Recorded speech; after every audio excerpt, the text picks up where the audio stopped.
device, the working of that basically, which is this half shade device, which is made with the in a circular form, one semicircle which is from the glass, and second semicircle which is made by the quartz. So now when the plane polarized light, which is made by the polarizer, which is passing through the one semicircle of the glass, so this is the tendency of that glass, all light which is transmit through that glass. But that light which is incident on the interface of the quartz crystal, this is the doubly refracting crystal. So doubly refracting crystal, it splits into the two refracted beam. One is the extraordinary ray and second one is the ordinary ray. The vibration of the extraordinary ray, they are perpendicular to the direction, and vibration of the ordinary ray, they are on the plane. So these two rays are the plane polarized light, but one is extraordinary ray and second one is the ordinary ray. Similarly, again split into that direction. So now after the splitting in two parts, these two rays which is passing through the polarimeter tube, in that tube we have to insert a optical active substance. So now we know very well, this is the property of that substance. These two refracted beams which is passing through that substance, so this is the property of that, which is rotate in the particular direction. Theta for the extraordinary ray and now again theta for the ordinary ray. These analysis which is analyzed by another plane, another polarizer, here we have to say this is the analyzer. So now this analyzer which is connected with the scale, we can rotate that scale into the 0 to 360 degree. So now when the rotate that scale, it means the analyzer, when the plane of polarization of analyzer which is parallel to the resultant of the ordinary and extraordinary ray. So now we can see with the eyepiece like that pattern, means half dark and half bright, all bright. And now again we can rotate that analyzer when the principal plane of the analyzer which is passing through this cemented position, we can say we have to find out just a full moon.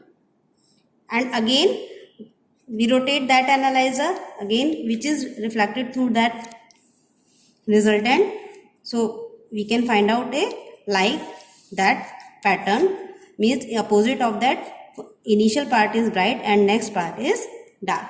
So between the two adjacent position, we have to find out a full moon between the two dark bright or bright dark condition.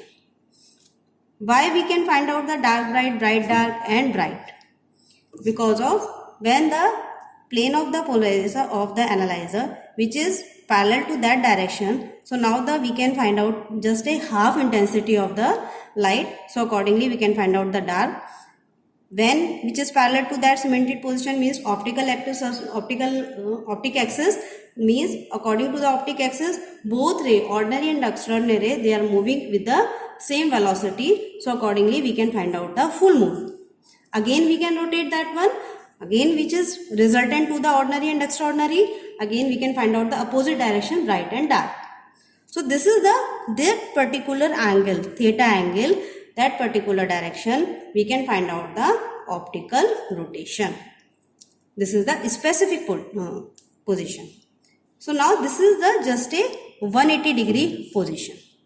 So now again we can rotate in that case, so we can see to the whole range 0 to 360 degree.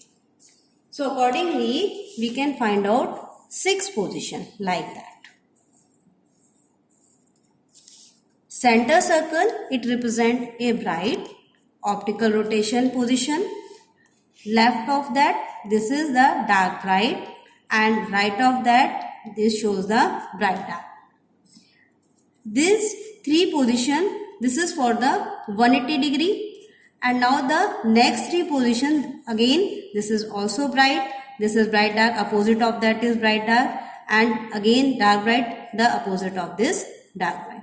So according to the geometry you can see the position of the bright dark, position of bright bright, and position of dark bright. So now it adds a 180 degree. Why 180 degree? Because of the extraordinary, when the light which is passing through the glass plane, through the half shade device, the extraordinary ray, it leads the 180 degree difference by phase difference with the ordinary ray. So that's why we have to find out the 180 degree difference of this one. And why we have to find out two bright? One for due to the extraordinary and second one due to the ordinary ray. Right? So that's why we have to find out such type of the diagram in the apparatus. Right? So now we should take the reading for the only two brights, because of this is the specific rotation at the particular angle. So that's called the reading for the particular reference material.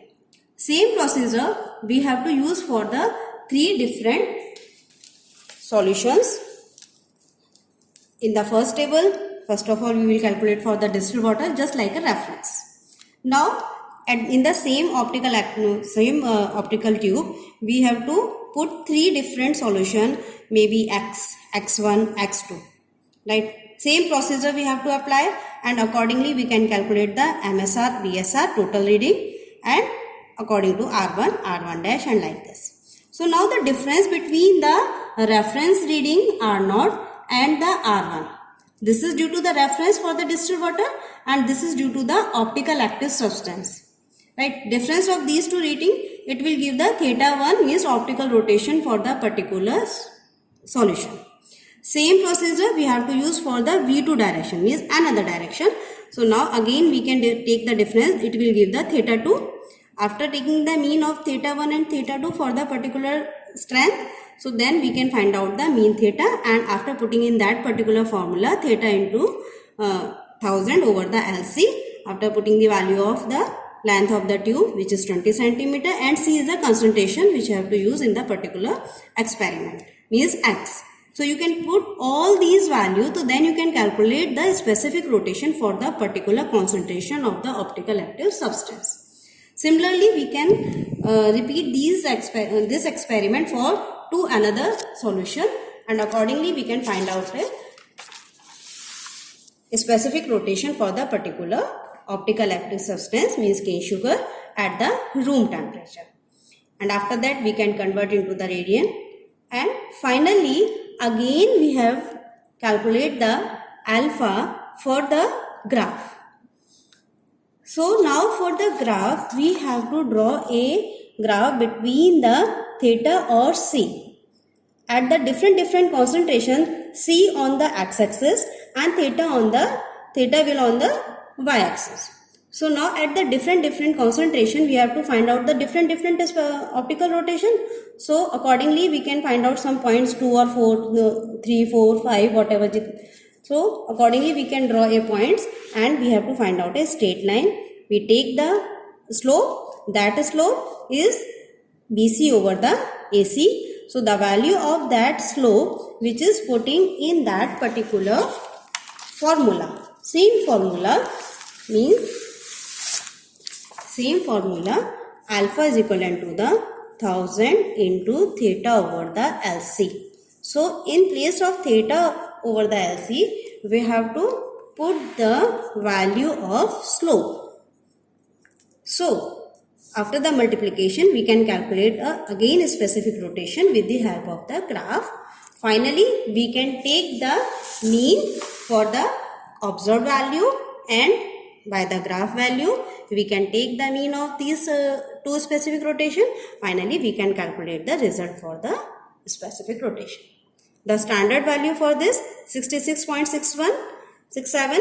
So we can calculate the percentage error. For the percentage error, previously I have mentioned that the formula for this percentage error, which is equivalent to the standard value difference, observed value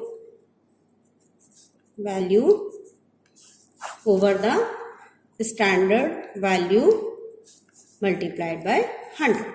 So this is the formula for percentage error. Accordingly, we can calculate for the error for particular experiment.